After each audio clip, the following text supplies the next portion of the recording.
What's up guys, my name is Ryan and I spent the last few years exploring the incredible continent of Europe, and I want to show you my favorite places. So here's my Europe Top 100.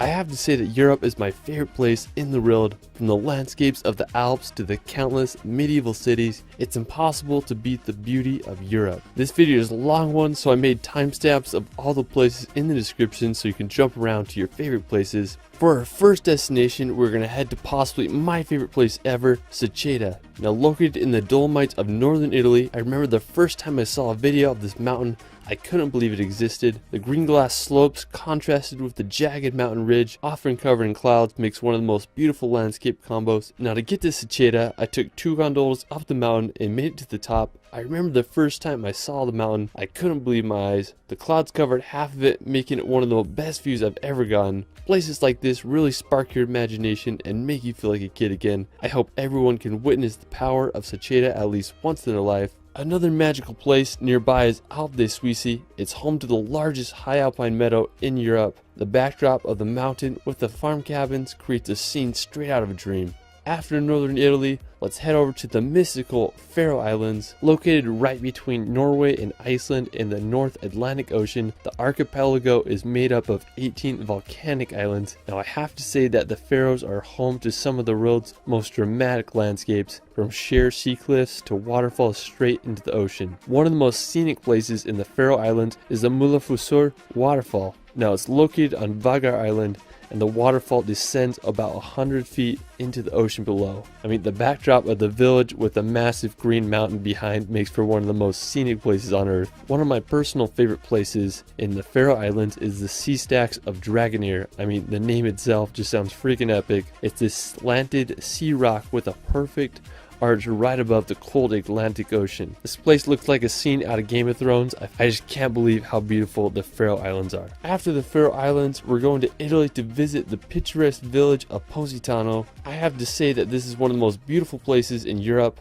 Located on the Amalfi Coast, back in the 1st century, luxury Roman villas were built on the coast here. It was believed to be a home of mythical sirens who would seduce sailors to crash upon the rocky shores. Positano was a somewhat poor fishing village during the first half of the 20th century, but tourism began to gain traction in the 1950s. When you see this place in real life, you won't believe it. It's hard to beat the backdrop of the mountains filled with colorful villas against the Mediterranean Sea with boats and yachts. Positano is quite the touristy destination, but its beauty is worth it. After Positano, we're going to head over to Switzerland to Valle Verzasca. Valle Verzasca is famous for having this medieval bridge that goes over some of the clearest river water in the world. I remember the first time I got there, I was immediately baffled by the beauty of this place. I mean, the water is crystal clear. You can see all the way to the bottom. The bridge was a prime place to cliff jump, so it took me a while to build up the courage to jump, but I was able to throw some of my favorite gainers off the water. I also had an amazing time snorkeling in the water there. I mean, just so clear. It was such a fun memory for me. I mean, it's hard to beat cliff jumping in Switzerland. Alright, so after Switzerland, we're going to head over to the Italian coast to visit Cinque Terre. Now, Cinque Terre is made up of 5 seaside villages that date back to medieval times. During the medieval ages, the villages started to be attacked by pirates, so fortifying walls were built to protect them against any future raids. The small town of Vernazza is one of my favorites. It has the only natural port of Cinque Terre. I just can't get over the colorful houses and beauty of the Cinque Terre. It's hard to beat the charm of these Italian villages. After Cinque Terre, we're going to head over to England's Jurassic Coast. Now, while you won't find any dinosaurs here, you might find some fossils on the beach. One of my favorite spots on the Jurassic Coast is Old Harry Rocks. Now, special thanks to my friend David Rule for providing this footage. He has an awesome Instagram and YouTube that I'll provide in the description below. I remember the first time I saw his picture of this place and I was just baffled by the scenery there. The Old Harry Rocks are these sea stacks that are made completely out of chalk that mark the end of the Jurassic Coast. In World War II, the stacks were used as target practice for pilots, so that's kind of crazy. I just love the combination of the green meadows with the white cliffs and the blue ocean. I mean, it's just just hard to beat that scenery. After the Jurassic coast, we're going to swim across the English Channel to visit the island of Mont Saint-Michel. Now located 1 kilometer off the coast of France, Mont Saint-Michel is one of the most magical destinations in Europe. It reminds me a lot of Hogwarts. The island was first founded by an Irish hermit, and the construction of the monastery began in the 10th century and was finished in 1523. Due to its strategic position and dangerous changing tides, the island remained protected throughout history. During the 15th century, Louis IX decided to turn the monastery into a prison, and it remained one until 1863. Now Mont Saint-Michel is one of France's most popular tourist destinations. If you are in northern France, you really need to visit this magical place. After Mont Saint-Michel, we're going to head to southern France to the French Riviera. Now located on the southeast quarter of France, the French Riviera is home to some of the world's greatest coastline. It's the perfect contrast between mountains and the Mediterranean Ocean. Some of the most beautiful coastal towns of the Riviera include Saint-Tropez,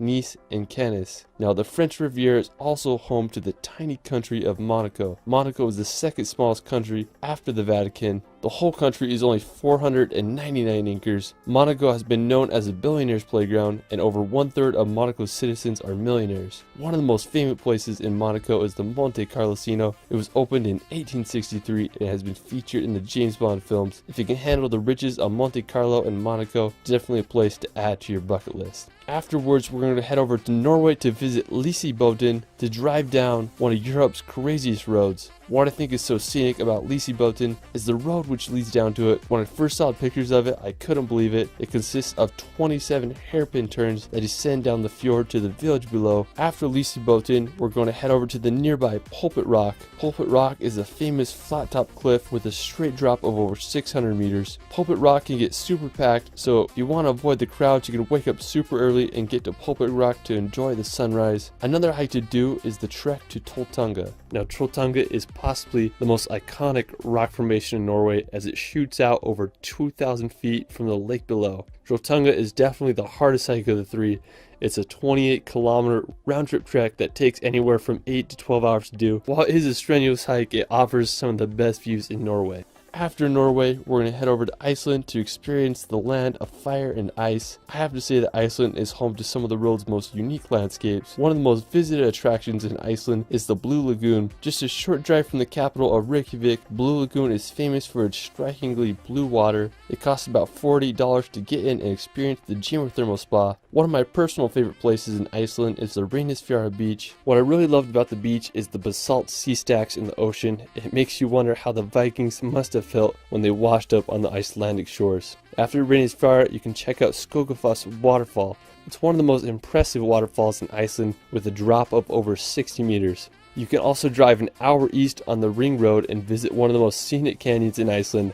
I'm not even going to try to pronounce it, but it looks like something straight out of a fantasy movie. Don't be surprised if you see a troll walking around there. If you drive another 3 hours down the Ring Road, you'll reach Stokesness. It's such a dramatic view with the black sand and the mountain in the background. On the other side of Iceland, you can visit Kirkjufelsfoss. It's this uniquely shaped mountain that looks like Gandalf's hat. There's a waterfall nearby and it makes for an incredible shot. If you go in the wintertime, you might just get lucky and see the Aurora Borealis. There's just so much to see in Iceland, and I hope everyone can see it at least once in their life. After freezing in Iceland, we're going to head over to Greece to visit my favorite island in the world, Zakynthos. Now I've been there twice so far and I just keep wanting to come back. It's one of the most impressive locations that I've ever been. From 1,000-foot white cliffs to the bluest water you've ever seen, Zakynthos has it all. The most famous place in Zakynthos is Shipwreck Beach. Back in the 1980s, a cargo ship from Turkey was carrying illegal contraband and the Greece Navy chased them into this cove where it crashed. Over the years, the sand has built up around the ship and it's created one of the most visually stunning locations in the world. I mean, there's no other place like it. Another one of my favorite Greek islands is Milos. It's about a 5-hour boat ride from Athens, and one of the most impressive places on Milos is the Kleftiko Caves. You'll have to take a boat to get there. They have these gorgeous white rocks that jet out of the water, and the water is just so clear there. Another really cool spot on Milos is the Serakaniko Beach. It's a unique place that is made of lava that has been bleached by the sun and sea. I mean, just looking at this footage makes me want to go buy a plane ticket and go there right now. After exploring the islands of Greece, we're going to head over to Russia's St. Petersburg. St. Petersburg is located at the end of the Baltic Sea. It was founded relatively recent in 1703 after Russia captured it from Swedish colonists. Today it's one of Russia's most thriving cities and receives millions of tourists each year. I love all the canals. It reminded me a lot of Amsterdam. One of the most famous spots is the Peter and Paul Fortress. It was the original citadel of St. Petersburg and was finished in 1740. You can also check out sites such as the Palace Square or many of the city's gorgeous gardens. After St. Petersburg, we're going to head over to Latvia to visit Riga. Now, I have to say that I was very surprised by Riga's beauty. It's full of stunning medieval architecture. Riga was founded back in 1201, and today it's the largest city in all the Baltic countries. One of the most famous buildings is the House of the Blackheads. It's located in Riga's Old Town and was built in the 14th century. St. Peter's Church is another dramatic building that towers over Riga's skylines. Riga is just such a special and underrated city, and I hope all can visit. After, we're going to head over to the Czech Republic to explore the capital city of Prague.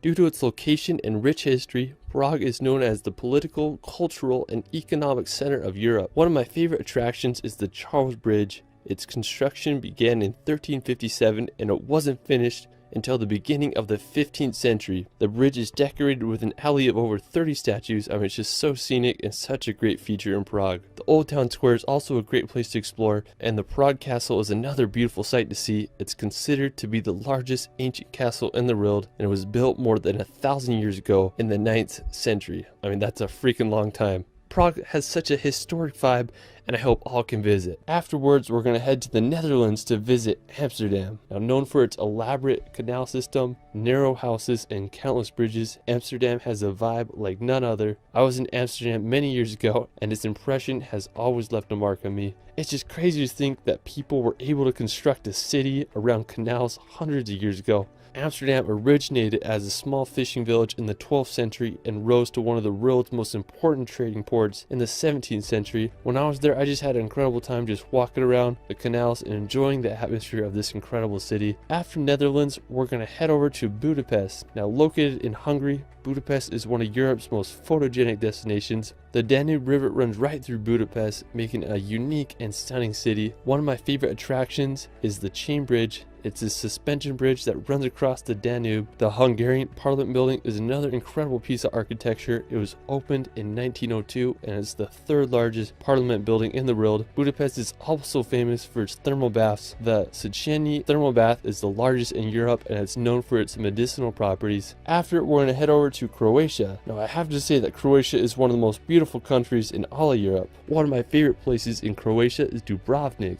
Dubrovnik is one of the most popular medieval towns in all of Europe. One of the most notable features in Dubrovnik is the walls that surround the city. They're almost 2 kilometers in length and anywhere from 4 to 6 meters thick. The unique look of the city has made it a popular filming location for series such as Game of Thrones. Now, another fascinating city in Croatia is Pula. The city is home to the Pula Arena. It's this perfectly preserved Roman amphitheater that was constructed from 27 BC to 68 AD, and it's the world's 6th largest surviving Roman arena. Now, right off the coast of Pula is the Brugini Islands. That's a set of 14 uniquely shaped islands. Just have a really distinct look to them. Now, if you want to head inland, you can check out the Plitvice Lakes National Park. It's home to some of Europe's most beautiful lakes and waterfalls. They remind me a lot of Bosnia's Karvika waterfalls. You take an electric boat over the water and explore the 16 terraced lakes of the park. There's wooden walkways to walk and explore. I mean, just such a beautiful place. I can't believe the color of the water there. After Croatia, we're going to head over to Slovenia to visit Ljubljana. Now, while Ljubljana is one of the smallest capitals in Europe with a population of around 300,000, it's one of the most beautiful in my opinion. The crowning feature is the Ljubljana Castle as it overlooks the city. It was built around the 12th century. It's one of the capital's most popular attractions. If you want to venture outside the capital, I'd highly recommend making the hour drive to the fairy tale destination of Lake Bled. It's one of the most beautiful lakes in all of Europe, with a little island and church right in the middle. Another one of my favorite places in Slovenia is the river Socha. This river is over 138 kilometers long and passes through western Slovenia and Italy. It's considered to be one of the most beautiful rivers in all of Europe, and I can totally see why. It has a very distinct emerald color to it that I've never seen before. It's a great place to go kayaking and river rafting. I mean, the river is just full of so many rapids, winding turns, and scenic bridges. I can't think of a better place to spend during a hot summer day. After Slovenia, let's head over to Portugal to visit the vibrant city of Lisbon. Being one of the oldest cities in the world, Lisbon is Europe's second oldest capital city after Athens. I mean, there's just so much culture and history in this city. You can check out the Sanctuary of Christ the King monument. It reminds me of a mixture of Rio de Janeiro and San Francisco's bridge. The Commerce Square is another beautiful spot to explore. One of the coolest parks in Lisbon is the Parque Eduardo VII. It's full of beautifully designed hedges and just a great place to enjoy the afternoon or evening. The Belém Tower is also an important monument that served as a point of embarkation for Portuguese explorers. Lisbon is also close to some stunning beaches such as Ursa Beach. While we're still in Portugal, we're going to head to the Algarve coast. Located in Portugal's southernmost region, the Algarve coast is famous for its sea cliffs filled with hidden beaches and sea caves. One really intriguing place is Ponte da Piedade. It's full of countless grottos and sea arches to explore. Such a unique and beautiful area. After Portugal, we're going to head over to Germany to visit the Bavarian Alps. Located in southern Germany, right next to the Austrian border, the Bavarian Alps are home to jaw-dropping scenery. One of the most famous towns is Berchtesgaden. It's just a 30-minute drive from Salzburg. The area is also full of stunning alpine lakes. One of my favorites is Obersee. It's famous for having this little mountain cabin right on the lake. One of the most well-known places in Bavaria is the Neuschwanstein Castle. I have to say this is the most beautiful castle in all Europe. It's nestled at the very tip of southern Germany. Neuschwanstein Castle is placed perfectly in the mountains with a phenomenal 360 view of the Bavarian Alps and the town below. The construction of the castle began in 1869. The castle receives over 1.4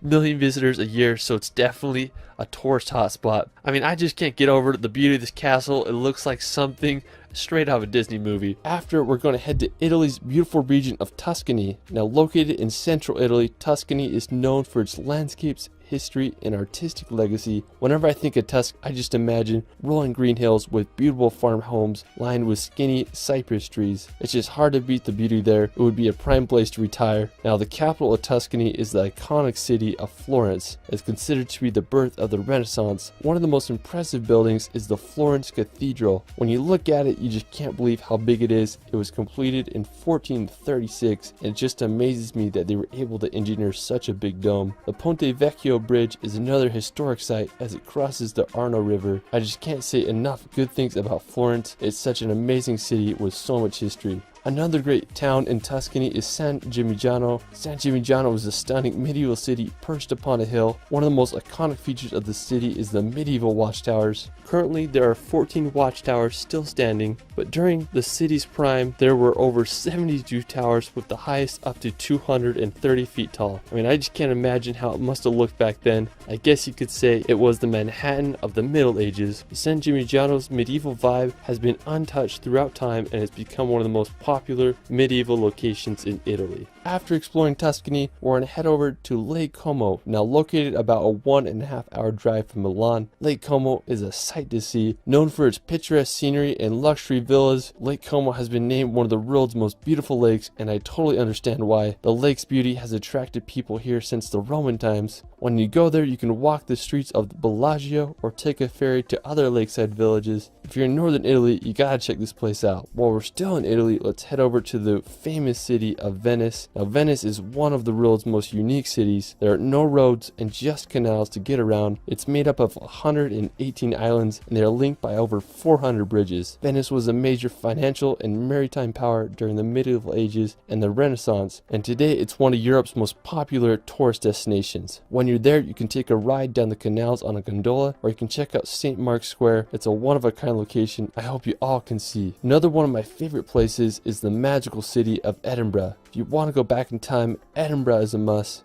It's where J.K. Rowling wrote her Harry Potter novels. When I started traveling, this was one of the first cities I visited. It's a medieval town with intricate neoclassical buildings, cobblestone streets, and beautiful gardens. The iconic Edinburgh Castle overlooks the city and is home to Scotland's crown jewels. One of my favorite places in Edinburgh is Calton Hill. It just offers a beautiful view of the entire city. While we're still in Scotland, we're going to visit the Isle of Skye. If you want to feel like you're in a fairy tale, this is where you need to go. I was lucky enough to visit the Isle of Skye last last summer. It's about a 5-hour drive from Edinburgh. Now, one of the most impressive places in the Isle of Skye is the Old Manor Store. The legend of the Old Manor Store is supposedly a giant lived there a long time ago, and when he was buried, his thumb was left sticking out of the ground, creating the mystical rock formation. Now, just a few minutes away from the Old Manor Store, there is a breathtaking waterfall called Meout Falls that cascades down to the ocean. There's a nice viewpoint where you can see the waterfall. If you're looking to find some ferries, you may want to check out the ferry pools. They're these picturesque blue pools that lie at the base of the Black Cuillin Mountains. After Scotland, we're going to head over to the charming capital of Dublin. Now, located on Ireland's eastern coast, Dublin is a city full of charm. The capital is known for its beautiful gardens and architecture. I mean, just such a friendly vibe to it. When you're there, you can take a walk across the River Liffey on the uniquely designed Samuel Beckett Bridge, or you can walk to the coast to experience the Irish Sea. I just love the feel of Dublin. It's just such a magical capital. What's also cool about Dublin is that you can visit most places in the country with a few hours drive. You can make the 3-hour journey to the Cliffs of Moher on Ireland's west coast, or you could venture 2 hours to the spooky, dark hedges in Northern Ireland. There's just so much to experience. After Ireland, let's head over to Poland to visit Warsaw. Located on the Vistula River in east central Poland, Warsaw is the capital and largest city in the country. Warsaw began to grow in the 16th century and was called the Paris of the North, but Warsaw was damaged extensively during World War II, with 85% of its buildings in ruins. Today, it's a bustling capital with a population of 1.8 million. One of my favorite buildings is the Palace of Culture and Science. At 778 feet tall, it's the 5th tallest building in the EU. You want to see some medieval vibes, you can check out Warsaw's Old Town. It was established in the 13th century and is full of history and medieval architecture. While we're still in Poland, we're going to head down to Krakow. Located in southern Poland, Krakow was founded back in the 7th century, so you best believe it's full of beautiful history and architecture. One of the most impressive sights is the Wawel Royal Castle. It was built during the 14th century and was the first UNESCO World Heritage Site. It features architectural styles from the medieval, Renaissance, and Baroque periods. Such a beautiful building. If you're into World War II history, you can make the hour drive to the Memorial of Auschwitz concentration camps. Auschwitz is infamously known as one of the most horrific Nazi concentration camps. Over 1.1 million people died here. So it's such a tragedy. One of my favorite books I've ever read is called The Auschwitz Escape, and it tells the story of how 2 prisoners made the daring escape from the prison camp, and it also really just gives you perspective of what it was like to live in that camp. Just absolutely horrific. After Poland, we're going to head back to the Baltics to visit Lithuania's capital of Vilnius. Unlike other Baltic capitals of Tallinn and Riga, Vilnius is located inland near its eastern border. Before World War II, Vilnius was one of the largest Jewish centers in the world. Napoleon called it the Jerusalem of the North. I'm just blown away by the beauty of the city and its perfect mixture of modern and Baroque architecture. You can drive 30 minutes outside the city and visit the Trakai Island Castle. It's this uniquely designed castle that's on a little island in Lake Gulf. Such a cool little spot outside the city. After Lithuania, we're going to head down to Austria to visit the capital of Vienna. Now, Vienna has been ranked one of the world's most livable cities. Vienna is known as the city of music. Musicians such as Beethoven and Mozart called Vienna their home. One of the most impressive places is the Schönbrunn Palace. There's stunning gardens and mazes to explore around the palace. If you want to visit the Austrian Alps, you could head over to the picturesque village of Hallstatt. This town looks like it should be in a fairy tale because it's so magical. It was once a salt mining town, but now it's one of Austria's most popular tourist attractions. After Austria, we're going to head over to France, to the capital of Paris. Now, since the 17th century, Paris has been Europe's major center of finance, diplomacy,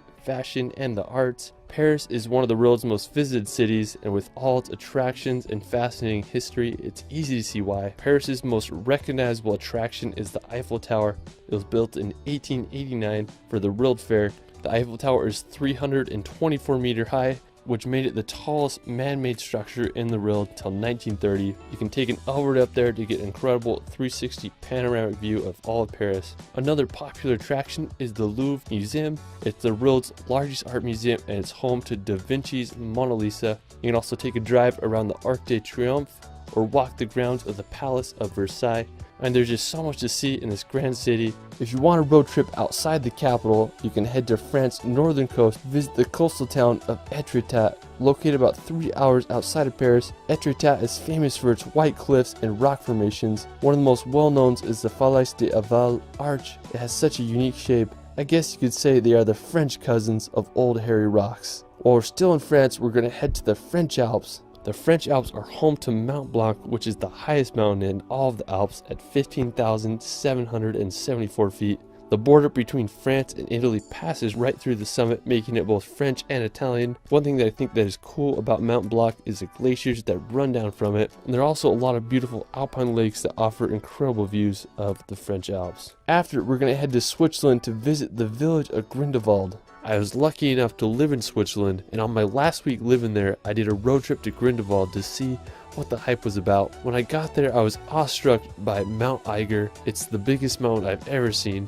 I wanted to do a hike that would give me a great vantage point of Mount Eiger, but I didn't know the area that well, so I just saw this random peak, so I decided to hike straight up the mountain. When I reached the top, I had the whole peak to myself, and I was rewarded with an incredible view of Mount Eiger. It was just such a memorable experience. After Grindelwald, we're going to head over to the mountains of Appenzell. Now located in eastern Switzerland, these mountains quickly became one of my favorite places I've ever been. It's home to massive, jagged mountains that look like something out of Lord of the Rings. Now to get up to the mountain, I took a gondola up to the top, and then I hiked about an hour to reach a hotel on the top of the mountain. Now me and my buddy Danny decided to stay the night at this hotel so we could watch the sunset. Well, now we got all settled in, and then we ventured off to get the perfect spot. The clouds were covering the sky, so we only had about 15 minutes of sunlight to get the shot. And my buddy Danny, he whipped out his FPV drone and got some of the most incredible shots I've ever seen. I mean, I was just standing on the peak, and you find the drone over me with the sunset in the background. It goes down as one of the top 5 sunsets of my life. Another one of my favorite places in Switzerland is Zermatt. Zermatt is home to the most iconic mountain in the Alps, the Matterhorn. With a height of 14,690 feet, it's one of the highest peaks in the Alps. There are many different hikes you can do around the area to get different views of the Matterhorn. If you're an early riser, I'd suggest getting up for sunrise to watch the morning light kiss the top of the Matterhorn as the sun rises over the horizon. Zermatt is a really unique city because they don't allow cars or motorized vehicles, so I had to take a train to get there. When I reached the city, I just had a great time exploring. I also found a McDonald's there, so that was kind of funny. Another one of my favorite places in Switzerland is Jungfrau Rock, otherwise known as the top of Europe. So me and my friends decided to take Europe's highest train. Now normally the ticket during summer is around $240, but we got the early bird special, so it was half off. We went up to the very top. When you get off the train, you get into like these cave tunnels. We made it out to the ice plateau and were able to get an incredible view of the glacier below. After, we went to the top of the Sphinx Observatory to get some more amazing views. One of the coolest parts of Jungfrau Joch is the glacier tunnels. You're able to walk through these tunnels carved right out of the ice. While a trip to Jungfrau Joch is expensive, I definitely recommend that everyone try it at least once in their life. After exploring the Swiss Alps, we're gonna head to Finland. Now the capital of Finland is Helsinki. It's been ranked as one of the happiest and most livable cities in the world. Helsinki is one of the northernmost metropolitan areas, and the whole city just has a great vibe to it. I would love to spend Christmas here. If you want to see some of Finland's nature, you can head up north to visit Lapland. Now Lapland is Finland's northernmost region, and it borders Russia, Sweden, and Norway. In the winter months, Lapland becomes a frozen wonderland that looks like something straight out of a Disney movie. Now if you can handle the cold, Lapland may be one of the best places in the world to see the northern lights. The northern lights are abundant throughout the cold winter months. It can get up to negative 50 degrees Celsius in the winters, so make sure you bundle up. One thing I love about Lapland is the snow-covered trees. They look like something out of a Dr. Seuss book. In the summertime, Lapland becomes a peaceful area with wildlife and endless nature. I really just want to spend some time in Finland, relaxing in a sauna and seeing for myself why Finland is the happiest country in the world. After Finland, we're going to head over to Sweden to visit the capital of Stockholm. It's made up of 14 islands and 50 bridges. Compared to other Nordic countries such as Norway and Iceland, I felt Sweden was much more affordable. I just love the buildings and architecture there. It reminded me a lot of Copenhagen with its colorful buildings and canals full of wooden ships. I mean, it's just such a wonderful city, and I think everyone should give it a visit. Afterwards, we're going to Belgium to visit the medieval city of Bruges. Due to its tidal inlets and canals, Bruges is sometimes referred to as as the Venice of the North. Bruges' tidal inlet helped it become one of the most prosperous cities during the Middle Ages, as it quickly became a strategic location for maritime trade routes. Today, most of Bruges' medieval structures have remained intact. One of my favorite features of the city is the market square. It's towered over by 277-foot medieval bell tower of Belfry, which was constructed in the 13th century. Just such an impressive and unique medieval city. After Belgium, we're going to head over to the German village of Rothenburg. When you go to Rothenburg, you feel like you're walking into a fantasy movie. It's one of the most preserved medieval towns in Europe. During the Middle Ages, Rothenburg thrived as it was located at the crossroads of the European trade routes. At the beginning of the 15th century, it rose to become the second largest city in Germany, but during the 17th century, Rothenburg faced adversities such as the 30 Years' War and the bubonic plague.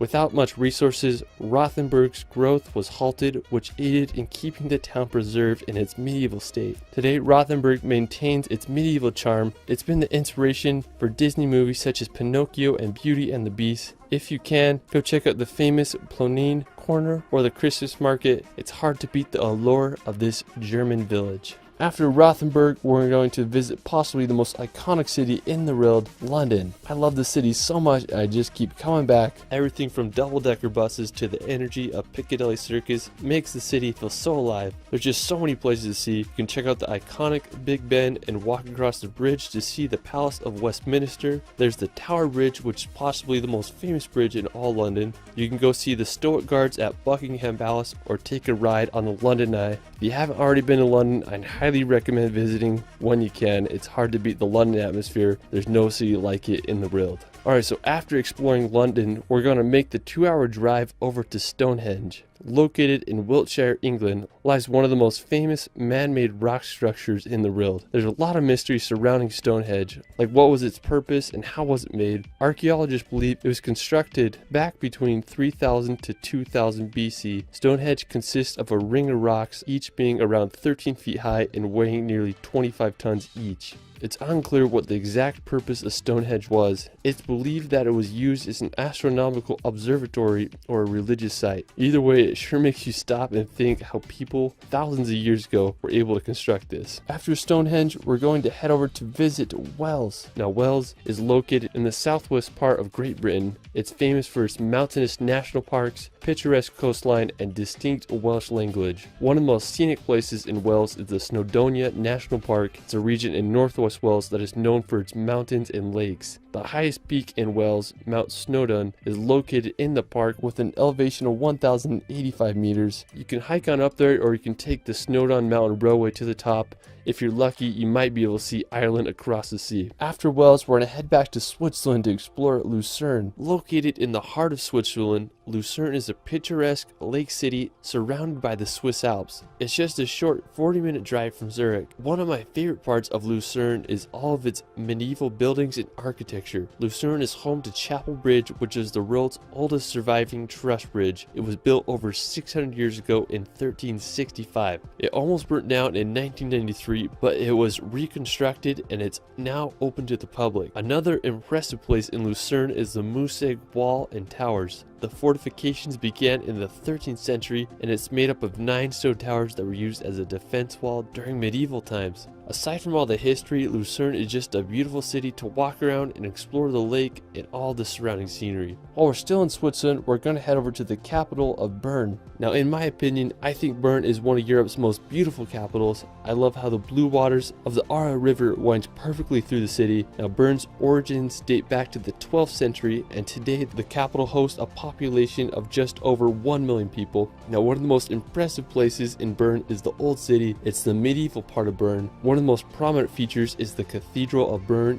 It started construction in 1421, and it's the tallest cathedral in all of Switzerland at a height of 100 meters. Bern is just such a wonderful city, and I hope you all can visit one day. Another one of my favorite capitals is Denmark's Copenhagen. Now, Copenhagen started as a Viking fishing village in the 10th century. Today, Copenhagen is the cultural, economic, and governmental center of Denmark. One of the most recognizable places in Copenhagen is the Nyhavn Canal. It's a 17th century canal that is lined with beautifully colored houses and historical wooden ships. It's just a great place to walk around and enjoy some Danish restaurants and cafes. Another impressive spot in the city is the Copenhagen Opera House. It's one of the most modern and expensive opera houses ever built, with an estimated cost of $500 million. Copenhagen is just such a great city to walk around and explore all the hidden treasures. After Denmark, let's head over to the beautiful city of Tallinn. Located in Estonia on the coast of the Baltic Sea, Tallinn received its city rights in the year 1248, and during medieval times it quickly became a major trading hub due to its strategic positioning. As for the city, one of the most impressive places is Tallinn's Old Town. It's one of Europe's most well-preserved medieval cities. I just love all the buildings and architecture there. Tallinn was also just featured in Christopher Nolan's new film Tenet. If you haven't seen that yet, your mind's gonna be blown. Anyways, if you want to visit one of Europe's most trending cities, you have to give Tallinn a visit. After, we're going to visit Montenegro's coastal town of Kotor.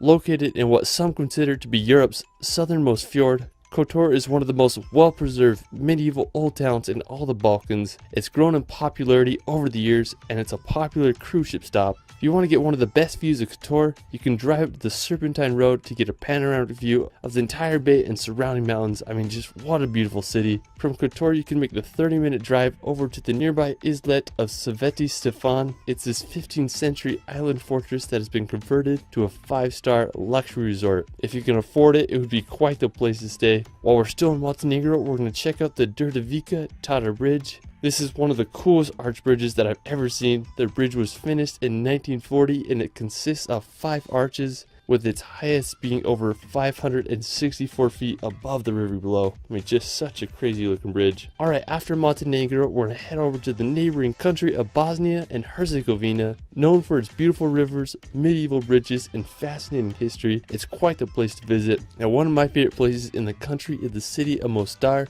The most popular feature of the city is the Old Bridge. It's an Ottoman bridge from the 16th century. It stood for 427 years until it was destroyed in 1983 during the Croat-Bosniak War, but in 2004 it was rebuilt. Another really cool spot in Bosnia is the Kravika Waterfalls. Only a 40-minute drive from Mostar, the Kravika Waterfalls are home to an incredible amphitheater of cascading waterfalls, with some as high as 25 meters tall. What's cool is they let you swim there, so it's just a great place to spend during the warm summer months. Afterwards, we're going to head over to Greece to visit the medieval monasteries of Meteora. Located in central Greece, Meteora is home to 6 monasteries built upon nearly inaccessible rock pillars. During the 14th century, monks were facing attacks from Turkish raiders, so they needed a place where they could worship in safety. They decided to start building the monasteries upon the rocks. These places of worship were perfect for the monks because the only way to reach them was by climbing long ladders. The monasteries became a place of refuge, and over 20 monasteries were built during the 14th century. I was lucky enough to go here a few years ago. When I got there, I was just amazed by the architecture of these monasteries.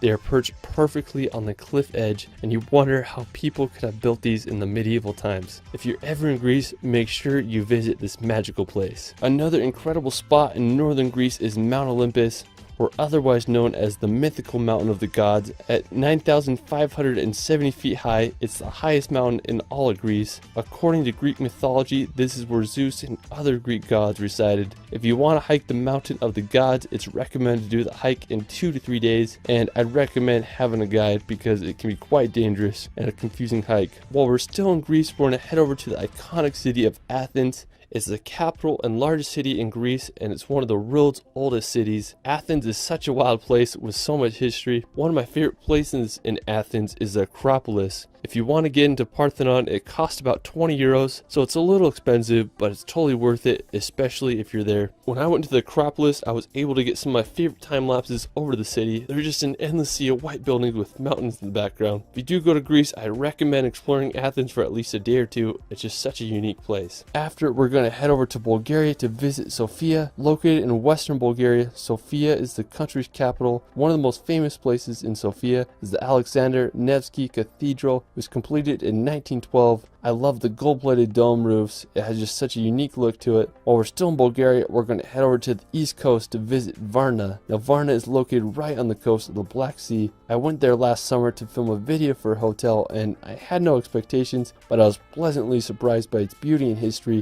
It reminded me a lot of California's coastline. It had great beaches, wonderful weather, with tons of entertainment. Now another interesting spot in Bulgaria is the Belogradic Fortress. It's located in the Balkan Mountains. It's this ancient fortress among some really unique rock formations. The fortress was captured by the Ottomans in the 14th century. The thing that strikes me about the area is how they incorporated the rocks into the fortresses. I mean, just such a unique place. I've never seen anything like it. After Bulgaria, we're going to head up north to Romania to visit the medieval castles of Transylvania. Now, Transylvania is a very intriguing yet spooky region. Transylvania is where Bram Stoker's novel Count Dracula takes place. Now, one of the most famous locations in Transylvania is the Bran Castle. Located near the city of Brasov, the castle was built around the 14th century and served as a fortification against the Ottoman Empire. Due to its dramatic architecture and possible connection to Vlad the Impaler, the castle has been named Dracula's Castle. I could totally imagine Count Dracula using this castle as his hideout. Now, Romania is also home to this really cool road called the Transfiguration Road. It's full of hairpin turns and it's easy to see why it's one of the most popular roads in all of Europe. After Romania, let's head back to Norway to visit the Lofoten Islands. Lofoten is located in northern Norway, and even though it's in the Arctic Circle, it feels like you're on a tropical island there. I was lucky enough to go there about 2 summers ago, and I had an incredible journey road tripping through Lofoten. Our first pit stop was at this fishing village called Henningsvær to see the world's most scenic football field. When we got there, we sadly didn't have a soccer ball, but we had a good time playing on the field and enjoying the incredible views of Henningsvær.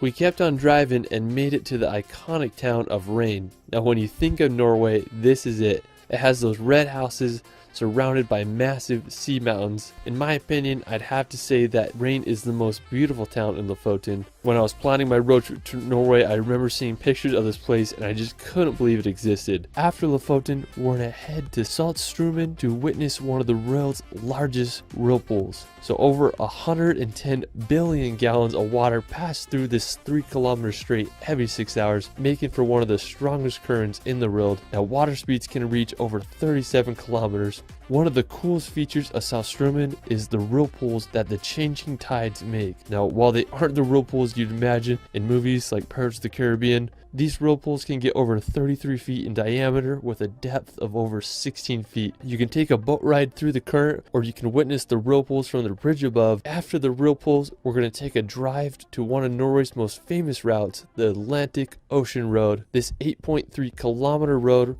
runs across an archipelago of islands as it connects the islands of Averøy to the Romsdal Peninsula. The Atlantic Ocean Road was completed in 1989 and cost 122 million Norwegian krone to make. It's made up of 8 bridges and 4 resting places. The route is an impressive feat of engineering and it won the Norwegian Construction of the Century Award. So if you decide to go on a Norway road trip, you have to take a drive on the Atlantic Ocean Road. While we're still on the topic of roads, if you drive just 2 hours south, you'll reach another one of Norway's most famous routes, Trollstigen. Now, Trollstigen, or the Troll's Path, is a serpentine road that makes over 11 hairpin turns as it descends on a 10% decline to the valley below. Trollstigen has 2 powerful waterfalls that pass through the road. The Stigfossen waterfall has a total height of 240 meters. I mean, that's just freaking huge. Another really cool place in the area is Trollveggen, or the Troll's Wall. It's Europe's tallest vertical overhanging rock face at about 3,600 feet high. I mean, it's just unbelievable. Alright, after Trollstigen, you can make the 2-hour drive south to visit the Geiranger Fjord. Now, Geiranger Fjord is one of Norway's most popular destinations. The fjord is over 260 meters deep and is surrounded by massive mountains that are over 1,600 meters high. There are many viewpoints to get the best perspective of the fjord. One of the most spectacular features of Geiranger Fjord is the Seven Sisters waterfall. The waterfall consists of 7 separate streams that descend 410 meters to the water below. The best way to see the fjord is by boat. You can take a cruise ship or a 1-hour ferry of Geiranger to Helisilt for about $35. This is by far the best way to witness the waterfalls and majesty of the fjord. After exploring the fjords, we're going to head back to the Arctic Circle to visit one of the most northern places in all of Europe, Svalbard. Now Svalbard is located right between the North Pole and Norway. The capital of Svalbard is this town called Longyearbyen, which has a population of a whopping 2,000 people. What's cool about Svalbard is that it's a visa-free zone, so basically anyone can move and work there. The archipelago is also home to the Svalbard Global Seed Vault, where thousands of the world's seeds are kept in case of a global catastrophe. After Svalbard, we're going to head over to Russia to visit Moscow. Moscow is the world's most northernmost and coldest megacity. It's also Europe's second most popular city with over 12.4 million residents. One of the coolest places in Moscow is St. Basil's Cathedral. It was completed in 1561 under orders of Ivan the Terrible. It has such a unique look with its colorful onion-shaped domes. Right next to the cathedral is the Moscow Kremlin. It's a fortified complex that was completed in 1495. It serves as the official residence of Vladimir Putin, so it's basically the Russian equivalent of the White House. One of the most stunning buildings, in my opinion, is the Moscow State University. It reminds me of a scene straight out of a Batman movie. I mean, there's just so many intriguing places to visit in Moscow. What a wild place.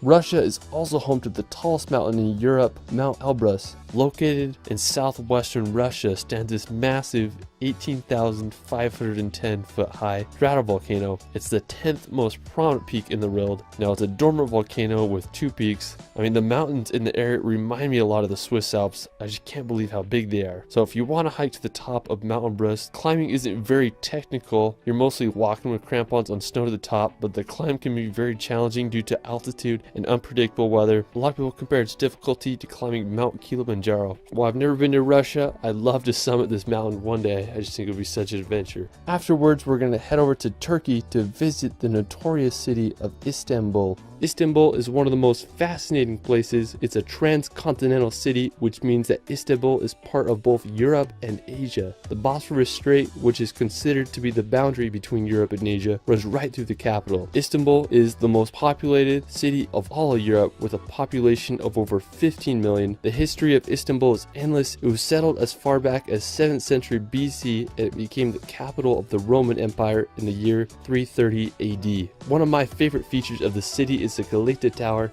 It's a uniquely shaped medieval building that dominates the skyline. It was built in 1348, and the tower was used to spot fires. One of the most important features of Istanbul is the Hagia Sophia. It was built all the way back in the year 537 AD as a Christian church, but after the fall of Constantinople in 1453, the church was converted to a mosque by the Ottoman Empire. At the time of its completion, it was the world's largest interior space and the first building to use a fully pendative dome. I mean, just such an amazing structure. After, we're going to visit the famous city of Barcelona. Now, when you think of Spain, this is what you probably imagine. Barcelona is home to incredible architecture, Mediterranean beaches, and an energetic vibe all around. The most iconic attraction in Barcelona is La Sagrada Familia. It's this Roman Catholic minor basilica that began construction over 138 years ago, and it still isn't finished. It's anticipated that construction will be finished in 2026, but who knows? All I know is one of the most unique buildings in the world, and I still can't get my head around that it's been in construction since 1882.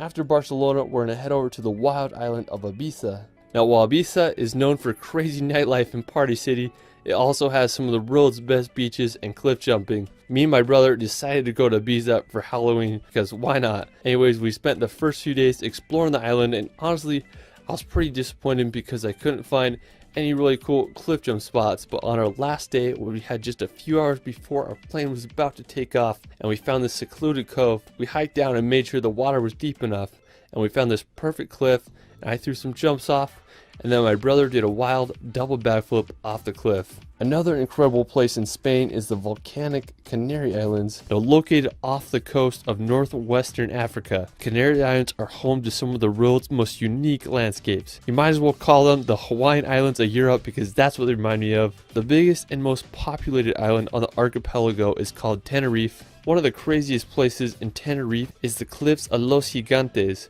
They are these massive sheer cliff walls that rise 800 meters out of the ocean. While we're still in the Atlantic Ocean, we're going to head over to Portugal's archipelago of the Azores. Located right in the middle of the Atlantic Ocean, the Azores are a group of 9 islands like none other. They remind me of a hybrid between New Zealand and Hawaii, with its rolling pastures and green scenery. The largest island on the Azores is São Miguel. One of the most stunning places on the island is Lago das Sete Ciudades. It's a twin lake situated in the crater of a volcano. The highest point in the Azores and all of Portugal is the massive Mount Pico. The stratovolcano is over 7,713 feet high and last erupted in 1720. While we're still in Portugal, we're going to head over to the island of Madeira. Located off the northwest coast of Africa, Madeira is an archipelago of 4 islands. It was claimed by Portugal in 1419. Madeira is known for its idle climate, rugged mountains, and also the birthplace of Cristiano Ronaldo. One of the coolest places in Madeira is Pico do Arriero. It's Madeira's 3rd highest peak. The weather on top can be quite unpredictable. You might get lucky and be above the clouds.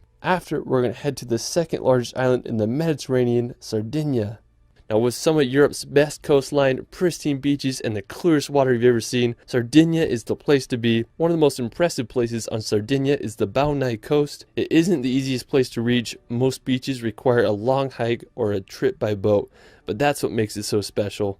After Sardinia, we're going to head back to Italy's mainland to visit the capital of Rome. Now, Rome may be the most famous and iconic capital in the world. Its history spans over 28 centuries, with its founding taking place in the year 1753 BC. During ancient times, Rome's population peaked around 1 million people. It's just crazy to think that a city was so advanced that it could support so many people during that time. Ancient Rome's architecture stands today and draws millions of tourists each year. One of the most well-known structures of the capital is the Colosseum. It's the largest amphitheater built at its time and could hold anywhere from 50 to 80,000 spectators. You can marvel at its architecture from the outside or take a guided tour to witness the interior. One of my personal favorite attractions in Rome is the Trevi Fountain. It's this Baroque style fountain that was completed in 1762. If you do go, the earlier the better, because you can get super crowded there. While we're still in Italy, we're going to head over to the nearby San Marino. The Republic of San Marino is a microstate completely enclosed by Italy. The history of this small country is absolutely fascinating. It was founded by a stonemason from Croatia named Saint Marinus. After facing persecution for his Christian sermons, he fled to the mountain of Monte Titano, where he built a church and founded the small country in the year 301 AD. San Marino claims to be the oldest surviving sovereign state and the oldest constitutional republic. The capital of the country is the city of San Marino, and it's situated on the slopes of Monte Titano. It's hard to beat the location of the city. One of the most iconic spots in San Marino is the fortress of Guaita. It was built in the 11th century and served as a prison. San Marino is just such a beautiful yet interesting city and country, and I hope you all can visit. Alright, for our final location, we're going to head back to northern Norway to visit Senja. Now, Senja is Norway's 2nd largest island. The reason I wanted to go to Senja was because I wanted to hike to Segla. Anyways, I drove to this town called Fjordard and I got to the base of the hike. It was a surprisingly difficult hike, but eventually I made it to the top and I was just baffled by the view. The rock formation rose hundreds of meters out of the ocean. It was just like nothing I've ever seen before. Now, I was just having an amazing time and I decided I wanted to spend the night on top of the mountain so I could see the northern lights. All I had was a blanket and I used my camera bag as a pillar, so I found this little mossy cliff ledge and I set up camp there and waited for the northern lights to show up. Around 11 p.m. I woke up to the aurora borealis above my head. I couldn't believe what I was seeing. They moved surprisingly fast, like snakes in the Arctic sky. And seeing those lights made me feel like a kid again, and it will forever be one of the most special nights of my life. Some nights you don't need to fall asleep to start dreaming.